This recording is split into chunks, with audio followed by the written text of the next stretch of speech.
라디오 청취자 여러분 안녕하세요. 저는 34살의 기혼 여성이자 4살 아들의 엄마인 김봉인입니다. 남편과 결혼한 지는 5년이 되었습니다. 제 결혼 생활을 완벽하다고 말해도 과언은 아닙니다. 저는 안정된 직업과 좋은 수입을 가지고 있습니다. 남편은 얼마 전 부장으로 승진한 지 얼마 되지 않았고 저희는 집과 차가 있으며 아들은 건강하게 자라고 있습니다. 남편의 성은 박씨고 저는 2살 연상입니다. 남편은 훌륭하고 노력을 많이 하는 남자입니다. 저희는 자선단체에서 주최한 마라톤 대회에서 서로를 알게 되었습니다. 남편의 따뜻함과 다정한 미소가 눈길을 끌었습니다. 저희는 결혼식을 올리기 전 4년 동안 서로에 대해서 알아가는 시간을 가졌습니다. 많은 사람들에게 4년은 길지만 그 사람을 믿기에는 4년이라는 시간이 충분한 시간이라고 생각했습니다. 저희는 가족 양측의 축복으로 따뜻하고 행복한 결혼식을 가졌습니다. 친구들은 잘생기고 멋진 남편을 결혼하게 된 저를 또 항상 부러워했습니다. 그리고 제가 인생에서 가장 완벽한 배우자를 선택했다는 것을 알았을 때 저 또한 매우 행복했습니다. 결혼 5년 동안 남편은 한 번도 저를 슬프게 하거나 화나게 한 적이 없었습니다. 남편은 항상 저와 아들에게 잘해주었습니다. 솔직히 남편이 언젠가는 나를 배신할 거라고는 생각하지 못했습니다. 그는 멋진 사람입니다. 그는 좋은 아버지입니다. 그런 남편은 절대 바람을 피우지 않을 거예요. 알고 지낸 지 9년이 된 남편에 대한 생각은 그게 다입니다.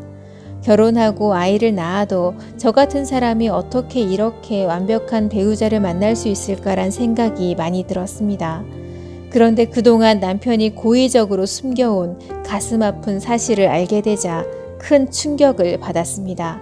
남편이 바람을 피웠고 밖에 다른 여자가 있었지만 저는 그것에 대해서 전혀 몰랐습니다.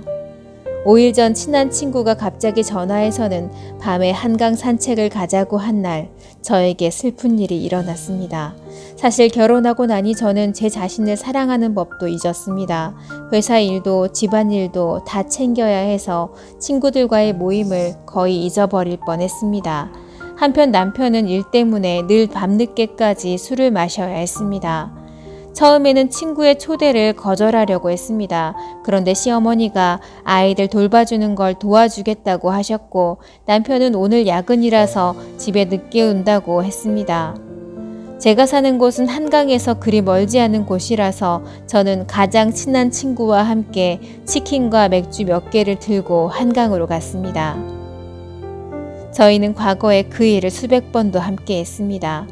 저희는 신이 나서 함께 맥주를 마시고 힘든 일에 대해서 서로 이야기하다 보니 눈 깜짝할 사이에 이렇게 많은 시간이 흘렀다는 것이 믿기지 않았습니다.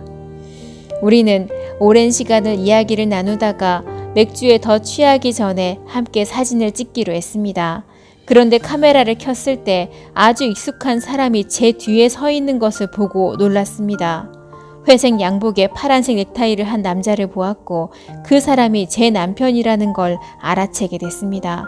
남편은 지금 회사에서 일해야 되는 시간이었고 여기 왜 왔는지 믿어지지가 않았습니다. 저는 눈을 여러 번 비벼야 했습니다. 저는 여러 번 다시 돌아보고 나서야 그 남자가 제 남편이라고 인정해야 했습니다. 저는 남편이 혼자 그곳에 서 있는 것을 보고 그가 일하다가 스트레스를 받아서 한강에서 휴식을 취하는 중이라고 생각했습니다.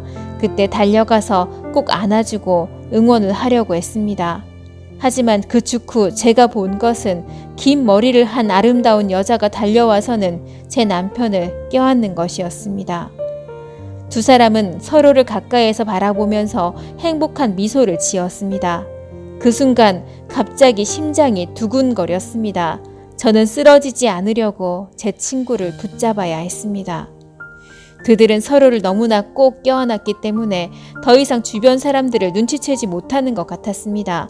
제 친한 친구는 매우 화가 났고 제가 그 두 거짓말쟁이를 창피하게 만들도록 도와준다고 말했습니다. 하지만 저는 너무 마음이 아파서 우는 것밖에 할 수가 없었습니다. 저는 핸드폰을 가지고 남편과 그 여자의 사진을 증거로 찍고는 곧 집으로 돌아왔습니다. 남편은 늦은 밤 돌아왔고 눈물을 흘리면서 소파에 앉아있는 저를 보았을 때 그는 여전히 제 앞으로 와서는 매우 걱정스러운 목소리로 저에게 여보, 어디 아파? 병원에 데려다 줄까? 라고 물었습니다. 남편의 그 말에 또 마음이 무너지게 됐습니다. 남편은 항상 저에게 너무도 정직하게 거짓말을 했습니다. 심지어 젊은 여자와 함께 있다가 집으로 돌아와서는 남편은 저에게 여전히 충실한 남편이라는 느낌을 줄 수 있습니다. 그날 저는 남편의 거짓말을 폭로하지 않았습니다. 사진은 여전히 제 핸드폰에 저장되어 있지만 스스로 어떻게 해야 할지 모르겠습니다. 저는 남편이 거짓말쟁이이자 배신자라는 것을 알게 됐지만 여전히 남편을 사랑하고 이 가짜가 되어버린 행복감을 붙잡고 싶습니다. 남편이 조금 잘못한 거일 수도 있고 남편이 지금 젊은 여자와 헤어지고 저에게 돌아올 수도 있도록 저는 지금 남편을 더 사랑해야 합니다. 지금은 남편이 가한 상처 때문에 마음이 너무나 아픕니다.